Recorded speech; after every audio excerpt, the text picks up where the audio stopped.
தனுசு ராசி அன்பர்களே, தனுசு ராசி அன்பர்கள் வாழ்க்கையில் கஷ்டத்தை மட்டுமே அனுபவித்த ஒரு ராசி.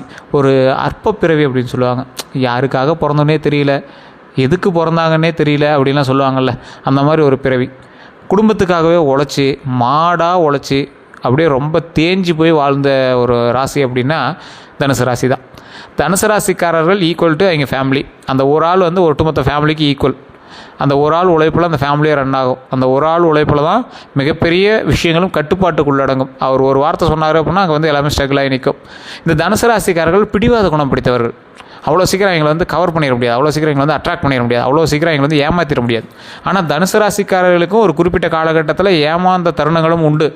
அது ஏமாந்தது அப்படின்னா துரோகம் அப்படின்னு சொல்லுவாங்க. ஏமாறுறது வேறு, துரோகத்தை அனுபவிக்கிறது வேறு. ஒருத்தன் கெட்டதான் செய்கிறான்னு தெரிஞ்சு நீங்கள் போய் அவங்க நிற்கிறீங்க அப்படின்னா அது பேர் துரோகம். அவங்க நண்பனாக இருப்பான், சொந்தக்காரனாக இருப்பான், யாரோ ஒருத்தனால நம்பி உங்கள் ஃபேமிலியிலே ஒரு மெம்பராக இருப்பான், அவன் நம்பி நீங்கள் நிற்கிறீங்க அப்படின்னா அது பேர் துரோகத்தால் நீங்கள் வந்து மடிவது. அது வந்து அதுக்கு உங்கள் மேலே பழியை சொல்லவே முடியாது. நீங்கள் ஏமாந்தீங்க அப்படின்னா அது உங்கள் மேலே தப்பு. துரோகத்தால் நீங்கள் ஏமாந்தீங்க அப்படின்னா நீங்கள் பாசம் வச்சிங்க பார்த்தீங்களா, அந்த பாசத்து மேலே தான் தப்பு. அதே போல் இந்த ராசிக்காரர்கள் எந்த ஒரு தொழிலுக்கு போனாலும் முதன்மையான ஒரு ஆளாக வரணும் அப்படின்னு நினைப்பாங்க. குடும்பத்தில் முன்னுரிமை தரணும் அப்படின்னு நினைப்பாங்க. சேவிங்ஸ் அதிகமாக செய்யக்கூடிய ஒரு ராசி. அது அதிகமாக வந்து வேஸ்ட் செலவு பண்ண மாட்டாங்க. ஆனாலும் ஒரு சிலரால் உங்களது பணம் சின்ன சின்ன அமௌண்ட் வந்து வேஸ்ட் ஆகிட்டே தான் இருக்கும். சரியாக நம்ம வந்து கரெக்டாக பண்ணலையோ அப்படிங்கிற மைண்ட் வந்து உங்களுக்குள்ளே இருந்துகிட்டே தான் இருக்கும். உங்களுடைய குலதெய்வத்தினுடைய அருள் பரிபூர்ணமாக உங்களுக்கு இருக்குது. நீங்கள் வெளிநாட்டில் இருக்கீங்க, உள்ளூரில் இருக்கீங்க, எங்கே இருந்தீங்க அப்படின்னாலும் சரி, உங்களுடைய குலதெய்வத்தை மனதார வணங்குங்க. அது எப்போவுமே உங்களுக்கு வந்து துணையாக நிற்கும். நீங்கள் நிறைய பேர் வந்து இந்த தனுசு ராசிக்காரர்கள் கமெண்ட் பண்ணிகிட்டே தான் இருக்கீங்க. வீடியோ போட்டோம் அப்படின்னா கமெண்ட் பண்ணிட்டே இருக்கீங்க. சரி, இந்த தனுசு ராசியில் இருக்கிறவங்களுக்கு மட்டும் எது பண்ணாலும் ஒரு தடை ஏற்பட்டு தான் அதுக்கப்புறமேட்டு ரன் ஆகுது. இல்லைனா ஒருத்தர் தடை மூலமாக அப்படியே ஸ்டாப் ஆகி நின்றுருது. அதாவது எது ஆரம்பித்தாலும் தடைப்படுது அப்படின்னு நிறைய பேர் சொல்லியிருக்கீங்க. தனுசு ராசியில் பிறந்தவங்க 100%ல் 70% பேருக்கு மேலே அவங்களுடைய முன்னோர்களினுடைய பிரச்சனைகள் இருக்குது. அதாவது நான் இது வரைக்கும் பார்த்த விஷயங்களை சொல்கிறேன், பிரபலமான சில ஜோதிடர்களுடைய கணிப்பின் அடிப்படையில் சொல்கிறோம். எப்படி அப்படின்னா அவங்களுடைய முன்னோர்களுடைய சாபமோ இல்லை முன்னோர்களால் விட்டு போன சில விஷயங்களோ இருக்கும். அது வந்து உங்களோட தடைகளை ஏற்படுறதுக்கான காரணமாக கூட அமையுதுங்க. அப்படின்னா நீங்கள் எந்தெந்த விஷயத்தில் விட்டு போன காரணமாக இருக்கும், உங்களுக்கு எந்த விஷயம் வந்து அடிப்படையிலேருந்து கிடைக்கவில்லை அப்படின்னு யோசிக்கணும். ஃபஸ்ட் பாயிண்ட்டு, உங்களுக்கு திருமணமாகாமல் தவிச்சிட்ருக்கீங்க அப்படின்னா பாயிண்ட் 1, அதுக்கு வந்து உங்களுடைய முன்னோர்களுடைய சாபங்கள் இருக்கா அப்படின்னு செக் பண்ணணும். யார்கிட்ட சார் கேட்டு செக் பண்ணுறது? பெரியவங்களாம் அவ்வளோ தெரியலங்கிறாங்க சார். ஆனாலுமே அது ஒரு ஃபேமிலியோ ஒவ்வொரு விஷயங்கள் அப்படி நடந்துட்டு தான் இருக்குது. அது எப்படி சார் சரி பண்ணுறது அப்படிங்கிற மாதிரி நிறைய பேர் கேட்டுட்ருப்பீங்க. அதை வந்து ஜோதிடத்தின் மூலமாக நீங்கள் செக் பண்ணிக்கலாம். அது உங்களுடைய ராசியின் பால் செக் பண்ணணும். அப்படின்னா உங்களுடைய வீட்டில் இருக்கக்கூடிய பெரியவர்களோ இல்லை அவங்களோட ஜாதகத்தை வச்சு நீங்கள் செக் பண்ணிக்க போனால் ஆட்டோமேட்டிக்காக அதை வந்து கணிச்சிடலாம். அதே போல் இன்னொரு விஷயத்தையும் சொல்கிறேன். குழந்தையோட விஷயத்தில் உங்களுக்கு வந்து ஏதாவது ஒன்று இது பண்ணுது அப்படிங்கிற பட்சத்தில் கண்டிப்பாக அது வந்து உங்களுடைய முன்னோர்களினுடைய சாபங்கள் தான். அதை வந்து நீங்கள் தெளிவாக இது பண்ணிக்கலாம்.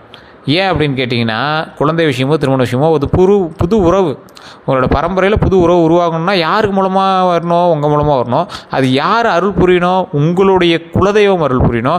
அது யார் வழிமொழியணும்? உங்களுடைய முன்னோர்கள் வழிமொழியணும். அப்படி அவங்க கொடுன்னு சொன்னால் தான் குலதெய்வம் கொடுக்கும்.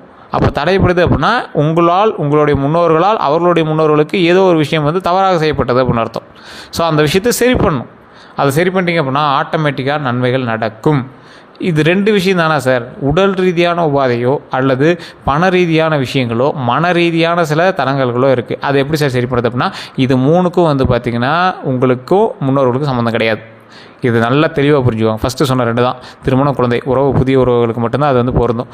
அதே போல் உங்களுடைய தொழில் சார்ந்தோ வருமானம் சார்ந்தோ உங்களுக்கு பிரச்சனை இருக்குது அப்படின்னா உங்களுடைய தசாபுத்தி தான் காரணம்.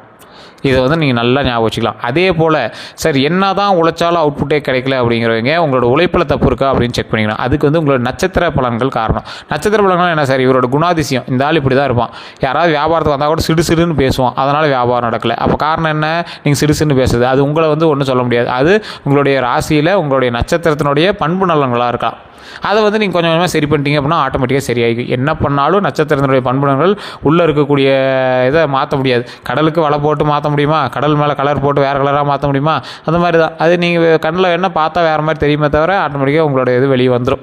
ஸோ அதே போல் சார் தொழில் ரீதியான விஷயத்தில் இது ஓகே, ஆனால் தொழிலே பிரச்சனை இருக்கா என்னன்னு தெரியல அப்படிங்கிறவங்க வாஸ்து பிரச்சனைகளாகவும் அமையலாம். அப்படின்னா தசாபுத்தி பிரச்சனைகள் இருக்கலாம். தசாபுத்தி வந்து ஃபஸ்ட்டு செக் பண்ணிக்கணும். உங்களுடைய லோக்கலில் இருக்கக்கூடிய ஜோதிடர்கிட்ட கொடுத்து உங்களோட ஜாப் செக் பண்ணுறீங்க. உங்களுடைய மேனுவல் புக்கு அதுதான்.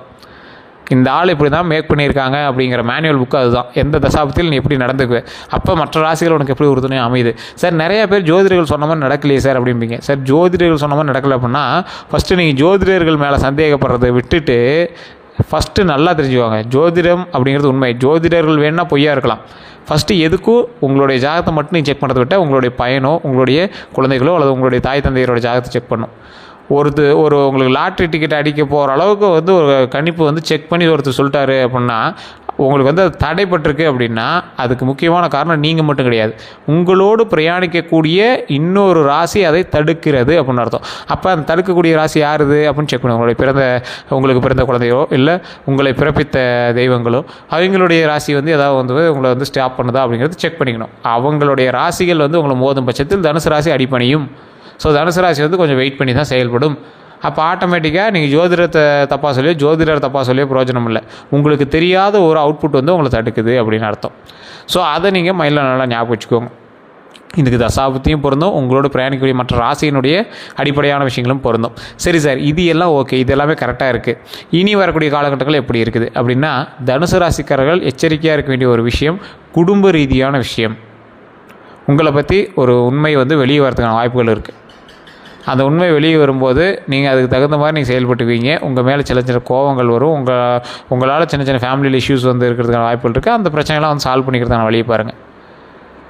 உண்மை வெளிவர காத்திருக்கிறது அப்படிங்கிற மாதிரி கூட வச்சுக்கலாம். ஸோ அதே போல் ஆணாக இருந்தால் பெண்ணாலும் பெண்ணாக இருந்தால் ஆணாலும் இரு பாலினத்தவராக இருக்கீங்க அப்படின்னா இரு பாலினத்தவர் மீதும் ஏதோ ஒரு இஷ்யூஸ் வந்து வரதுக்கான வாய்ப்புகள் இருக்குது. ஒரு பாலினத்தவர் மீது இன்னொரு பாலினத்தவர் வந்து குற்றச்சாட்டு வைக்கக்கூடிய கணக்கு வந்து உங்களுக்கான இருக்கிறதுக்கான வாய்ப்புகள் இருக்குது. ஸோ குடும்ப ரீதியான விஷயத்தில் கணவன் மனைவிக்கிடையே அந்யோன்யம் கண்டிப்பாக தேவை. இந்த டைம்லாம் தேவையில்லாம் சண்டை சச்சரவுகள் இருக்கிறது வாய்ப்புகள் இருக்குது. ஸோ அதனால் கொஞ்சம் பொறுமை நிதானம் தேவை. கொஞ்சம் அந்யோன்யமாக பேசுங்க, பழகுங்க. எந்த ஒரு இஷ்யூஸ் வந்தாலும் அதை சரி சால்வ் பண்ணிக்குவாங்க. ஆமாம், அன்றைக்கே ஜோதிடர் சொன்னார் தேவையில்லாம் சண்டை போடக்கூடாது அப்படிங்கிற மாதிரி. நீங்கள் உங்களை ஜாதகத்தை பார்த்தீங்கன்னா ஆட்டோமேட்டிக்காக சொல்லிடுவாங்க. ஜோதிடர் சொல்லிடுவார், அது ஜோதிடர் சொன்னார்னு நீங்கள் மைண்டில் ஞாபகம் வச்சுக்கோங்க. ஆட்டோமேட்டிக்காக உங்களோட மைண்ட் வந்து ஃபிக்ஸ் ஆகிடும். அதுக்கு மேலே நீங்கள் வந்து ப்ராப்ளத்தை சால்வ் பண்ணிக்கலாம். ஏன் இது முன்னாடியே சொல்கிறோம் அப்படின்னா தனுசு ராசிக்காரெல்லாம் சண்டை அப்படியே சட்டை பிடிச்சி சண்டை போடுறதுக்கான வாய்ப்புகள்லாம் இருக்குது. குடும்ப ரீதியான விஷயத்துலையும் எவனே தெரியாத ஒரு தேர்ட் பர்சன்னாலையும். ஸோ ரோட்டில் போகிறவங்களும் சண்டைக்கு வந்துட்டு போவோம், அவங்கள வந்து கருத்து சொல்லிட்டு போவோம். இப்படிலாம் பண்ணாதீங்கப்பா, நீங்கள் போய் வேலையை பாருங்க போன்னு சொல்லிட்டு போவோம். அந்த மாதிரி விஷயங்கள்லாம் இருக்குது. அது கொஞ்சம் கவனமாக இருங்க. இதில் சிலருக்கு தனுசு ராசியில் எல்லாருக்கும் சொல்ல, சிலருக்கு ஒரு 10% பேருக்கு வேலையெல்லாம் உட்காந்துட்ருப்பீங்க. வேலை வருமானம் இருக்காது, வேலைலாம் உட்காந்துருப்பீங்க. அதில் பாதி பேர், அதில் இந்த தனுசு ராசியில் 50% பேர்த்துக்கு நீங்கள் மருத்துவ ரீதியான செலவுகள் 6 வருஷத்தில் நீங்கள் வந்து பயங்கரமாக மருத்துவ ரீதியான செலவுகள் பண்ணியிருப்பீங்க. இனி வரக்கூடிய காலகட்டங்களில் கொஞ்சம் இருக்குது, அதை மட்டும் நீங்கள் அதை மருத்துவ ரீதியான செலவுகள் இருக்கத்தான் செய்யுது. அதை கொஞ்சம் பார்த்து பண்ணிக்கோங்க. இந்த காலகட்டத்தில் இந்த 6 வருட கணக்கில் நீங்கள் உடனே வண்டி வாகனங்கள் வாங்கியிருந்தீங்க அப்படின்னா ஒன்றும் பிரச்சனை கிடையாது. இல்லை அப்படின்னா வண்டி வாகனங்கள் வாங்குவீங்க, கடன் வாங்கி வண்டி வாகனங்கள் வாங்குவீங்க. அதே போல் வீடு கட்டாமல் இருக்கிறவங்க வீடு கட்டுவீங்க, நிலப்பலன்கள் வாங்காமல் இருக்கிறவங்க நிலப்பலன்கள் வாங்குவீங்க. தொழிலை விரிவுபடுத்தக்கூடிய ஒரு காலகட்டமாக இந்த காலகட்டம் அமையுது. ஒரு சிலருக்கு இதை நான் சொல்கிறது, ஒரு சிலருக்கு தொழிலை விரிவுபடுத்தக்கூடிய காலகட்டம் அமையுது. நிறைய பேர் சொல்லுவீங்க இப்போல்லாம் பயப்படுத்தாதீங்க, அது இதையும் சொல்லி பயப்படுத்துகிறாங்க. அது ஒன்றும் பயம்லாம் கிடையாதுங்க. உங்களோட காலகட்டம் இப்படி இருக்குது அப்படிங்கிறத சொல்கிறாங்க. இது வந்து 100% பேருக்கு தனுசு ராசி நடக்குமா கேட்டால் நடக்கிறது இல்லை. என்ன சார் வீடியோ பேசிட்டு நீங்களே எப்படி சொல்கிறீங்க அப்படின்னு கேட்டால் தனுசு ராசியில் 12 கோடி பேர் 13 கோடி பேருக்கு மேலே தான் இருப்பான். இந்தியாவில் மட்டும் 120 130 கோடி பேர் இருக்குல்ல, அதில் மொத்தமாக தனுசு ராசி மட்டும் 12 13 கோடி பேர் இருப்பான். அவன் எல்லாருக்குமே அது நடக்குமான்னு கேட்டால் நடக்கிறது இல்லை. காரணம் என்ன? தசாபுத்தி வேறு, நட்சத்திரம் வேறு, லக்கினம் வேறு, ராசி மட்டும்தான் ஒன்று. சரி, இது எல்லாமே சேமாக இருக்குது அப்படின்னு வச்சுக்கோங்க. சேமாக இது எல்லாம் ஒட்டுவாக எல்லாமே சேமாக இருக்கக்கூடிய ஒரு 10% 10 ஆள் வந்துட்டாங்க சார். இப்போ அவங்களை எப்படி நீங்கள் கணக்கு படிங்க அப்படின்னா அவர் இருக்கக்கூடிய லொக்கேஷன் லாங்கிடியூடு பொறுத்து அதுக்கு தகுந்த மாதிரி தசாபுத்தி மாறும். அதே போல் இங்கே பிறந்த நேரம், பிறந்த தேதி, பிறந்த ஊரை பொறுத்து அதுக்கு தகுந்த மாதிரி மாறும். நீங்கள் பிரயாணிக்கக்கூடிய அதே வீட்டிலோ அல்லது அதே இடத்திலோ இன்னொரு ராசி உங்கள் கூட சேர்ந்து பிரயாணிக்கும் போது ஆட்டோமேட்டிக்காக உங்களுடைய நடவடிக்கைகளும் கிரக பயிற்சிகளும் அதுக்கு தகுந்த மாதிரி கட்டங்களும் மாறுது. அதுக்கு தகுந்த மாதிரி உங்களுடைய நற்பலன்களும் அதுக்கு தகுந்த மாதிரி ஆல்ட்ரு ஆகுதுங்க. இதை வந்து நீங்கள் மைண்டில் நல்லா ஞாபகம் வச்சுக்கணும். ராசிகள்லேயே தூய்மையான ராசி தனுசு ராசி. ஒரு இளமை உள்ளம் கொண்ட ராசி. எவ்வளோ முதியவராக இருந்தாலும் இளமை உள்ளமாக இருக்கும். அதாவது இளமை உள்ளம்னா கள்ளங்கப்படம். உங்கள் மேலே ஒருத்தர் அடித்தானா கோவப்படுவீங்க, திட்டுவீங்க, எல்லாமே பண்ணுவீங்க. அவங்க ஏதோ ஒன்று பண்ணலாம், பாவம் பார்த்துக்கலாம் அப்படிங்கிற ஒரு இளமையாக இருக்கும். ஃப்ரெஷ்ஷாக பண்ணலாம், இதை பண்ணலாம், அதை பண்ணலாம் அப்படிங்கிற ஒரு ஃப்ரெஷ்ஷான ஒரு மைண்டாக இருக்கும். ஸோ இந்த மாதிரி இருக்கக்கூடிய மைண்டு உள்ள மனிதர்கள் ரொம்ப ரேரு. ஆனால் தனுசு ராசியில் இருக்கிறவங்க அது அதிகமாக வந்து தனுசு ராசிக்காரங்க மட்டும்தான் இந்த மாதிரி மைண்ட் இருக்கும், பொருந்தும். இந்த ராசிக்காரர்களுக்கு மட்டும்தான் துணிவு அதிகம், ரிஸ்க் ஃபேக்டர்ஸ் அதிகமாக எடுப்பாங்க, ரிஸ்க் எடுத்து கூட சில விஷயங்கள் செய்வாங்க. ஒரு எப்படி சொல்கிறது, யாராவது ஒருத்தர் ஏளனமாக பேசினா அவங்க முன்னாடி வாழ்ந்து காட்டுவாங்க. அவங்களுடைய சொந்தக்காரர்களே வந்து வியந்து பார்க்கக்கூடிய அளவுக்கு வளர்ந்து காட்டக்கூடிய ஒரு ராசி தனுசு ராசி. வண்டி வாங்கினாலும் காஸ்ட்லியான வண்டி வாங்கினாலும் தான் வாங்குவாங்க. தொழிலில் நல்ல முன்னேற்றம் உண்டு. அது எந்த அளவுக்கு நீங்கள் உழைக்கிறீங்களோ அதை பொறுத்து 100 மடங்கு உழைப்பு அதிகமாக போட்டிங்கன்னா உண்டு. அதே போல் கல்வி சம்மந்தப்பட்ட விஷயத்தில் முதன்மையாக தான் நீங்கள் வந்திருப்பீங்க. ஒரு நல்ல லாங் டேர்ம் பர்சனாக நீங்கள் வந்து எல்லாமே சேவிங்ஸ் தகுந்த மாதிரி எல்லாமே பண்ணி வைப்பீங்க. கால் சம்மந்தப்பட்ட விஷயங்களில் கொஞ்சம் வளைஞ்சோ இல்லை ஏதோ ஒரு வேரியேஷன் உங்களோட காலில் காட்டும். அதுக்கு தகுந்த மாதிரி தான் உங்களோட நடைகள் அது எல்லாமே வந்து இருக்கும், ஆக்டிவிட்டீஸ் எல்லாமே இருக்கும். ஸோ ராசிகளில் இந்த ராசிக்கு அப்படின்னு ஒரு தனித்துவமான ஒரு விஷயம் இருக்குது அப்படின்னா தனுசு ராசிக்காரர்களுக்கு குலதெய்வத்தினுடைய அருள் பரிபூர்ணமாக உண்டு. ஸோ குலதெய்வத்தை எப்பயுமே விட்றாதீங்க. லோக்கலில் இருக்கீங்க அப்படின்னா அப்போ போய் குலதெய்வத்தை வழிபட்டுட்டு வாங்க. ஆனால் வருஷத்துக்கு ஒரு தடவையாவது போய் வழிபடுங்க. வெளிநாட்டில் இருக்கும் சார் அப்படின்னா குலதெய்வத்தை ஃபோன்லையாவது வச்சு ஃபோட்டோலையாவது வச்சு வணங்கிக்கோங்க. ஸோ நிறையா பேர் இதுக்கு கமெண்ட்லேயும் திட்டுவான், நீங்கள் சொன்னதெல்லாம் இல்லை நீங்கள் அமைதியாக இருந்தால் போதும், அது பண்ணால் போதும், இது பண்ணால் போதுமா. தயவு செய்து சொல்கிறேன் சார், தனுசு ராசிக்காரன் இப்போ குழம்பக்கூடிய ஆள். கீழே கமெண்ட் செக்ஷனை படிச்சிங்கன்னா தெரியும் எத்தனை பேர் குழம்பிருக்காங்க அப்படின்னு. அது ஏற்றுக்க மாட்டாங்க, மனசு வராது தனுசு ராசிக்கு. வேணால் கமெண்ட் செக்ஷனில் படித்து பாருங்கள். எவ்வளோ நம்ம நல்லா சொன்னாலும் சரி கெட்டது சொன்னாலும் சரி ஏற்றுக்க மனம் வராது. தனுசு ராசி வந்து அந்த மாதிரி ஒரு அடிப்படையில் மாட்டிக்கிச்சு. ஸோ அதனால் இந்த டைம் வந்து கொஞ்சம் எச்சரிக்கையாகவும் நிதானமாகவும் இருங்க. எதை பண்ணாலும் கொஞ்சம் பொறுமையாக ஹேண்டில் பண்ணுங்கள். குடும்ப ரீதியான விஷயத்தில் கொஞ்சம் பொறுமையாக ஹேண்டில் பண்ணிங்க அப்படின்னா உங்களுக்கும் நல்லது, குடும்பத்தில் உள்ள மற்றவர்களுக்கும் நல்லது. அதை மேலே ஞாபகம் வச்சுக்கோங்க. குழந்தையினுடைய வளர்ப்பில் கவனத்தை செலுத்துங்க. அதை கொஞ்சம் மெயினாக பாருங்கள். மற்றபடி எந்த கருத்துக்களாக இருந்தாலும் நீங்கள் வந்து கமெண்ட் செக்ஷனில் பதிவிடலாம். நான் சொன்னது உண்மையான கமெண்ட் செக்ஷனில் பதிவிடுங்க. அதே போல் இது வரைக்கும் நம்ம சேனலை சப்ஸ்கிரைப் பண்ணாமல் ஃபாலோ பண்ணாமல் பார்த்துருங்க. தயவுசெய்து சப்ஸ்கிரைப் பண்ணி ஃபாலோ பண்ணி பெல் பட்டனை ப்ரெஸ் பண்ணி அதில் ஆல் அப்படின்னு கிளிக் பண்ணிக்கோங்க. அப்போ தான் நோட்டிஃபிகேஷன் உடனுக்குடன் வந்து சேரும். உங்களுக்கு எந்த சந்தேகம் இருந்தாலும் கீழே ஃபோன் நம்பர் கொடுத்துருவோம் டிஸ்கிரிப்ஷனில். ஜோதிடருடைய ஃபோன் நம்பர், வாட்ஸ்அப் லிங்க் இருக்குது, அதன் மூலமாக நீங்கள் நினச்சிக்கலாம். இல்லைனா ஜோதிடருடைய ஃபோன் நம்பருக்கு நீங்கள் ஃபோன் பண்ணி பேசி தெரிஞ்சிக்கலாம். இல்லை வெளிநாட்டு வாழ் மக்களாக இருக்கீங்க அப்படின்னா அவரோட நம்பருக்கு நீங்கள் வாட்ஸ்அப் பண்ணி அவர்கிட்ட நீங்கள் வந்து காண்டாக்ட் பண்ணி பேசி தெரிஞ்சிக்கலாம். ஒரு டைம் நீங்கள் பேசிங்க அப்படின்னா அடுத்தடுத்து என்ன பண்ணணும் அப்படிங்கிறது எல்லாமே நீங்கள் வந்து அப் டு டேட் அவங்ககிட்ட கேட்டுகிட்டே இருப்பீங்க. பிரபலமான ஒரு அரசியல் பிரமுகர்களும் அதில் முக்கியமான ஒரு பெரிய அரசியல் பிரமுகரே இருக்கார், பேர் இதில் சொல்ல முடியாது, ஒரு விஐபி. ஸோ இதில் வந்து அவர் கூட நிறைய பேர் இது மாதிரி இருக்காங்க. இப்போ ரொம்ப பிரபலமான ஒரு எப்படி சொல்கிறது, ஒரு அரசியல் பிரமுகர்னு சொல்லலாம். அதேமாதிரி ஆக்ட்ரஸ்ஸு நிறைய பேர் விட்டு ஜோதிடரை பார்த்துருக்காங்க. நீங்களும் அவங்ககிட்ட ஜோதிடரை பார்க்கணும் அப்படின்னா கீழே நம்பர் இருக்குது, ஜஸ்ட் கால் பண்ணி கேட்டு தெரிஞ்சுக்கோங்க. இது அட்வர்டைஸ்மெண்ட் பர்சன்ட்டாக நினச்சாலும் சரி, அட்வர்டைஸ்மெண்ட்டாக நினச்சாலும் சரி, இல்லை எங்களுடைய முன்னாடி எங்களுக்கு எல்லாமே இது வந்து நடந்ததுனால நிறைய விஷயங்கள் வந்து நடத்தி கொடுத்துருக்கிறதுனால அவரோட நம்பர் நம்ம இதில் கொடுத்துருக்கோம். உங்களுக்கு வேணும்னா ஜஸ்ட் கால் பண்ணி கேட்டு தெரிஞ்சுக்கோங்க. எல்லோருக்கும் நன்றி நண்பர்களே.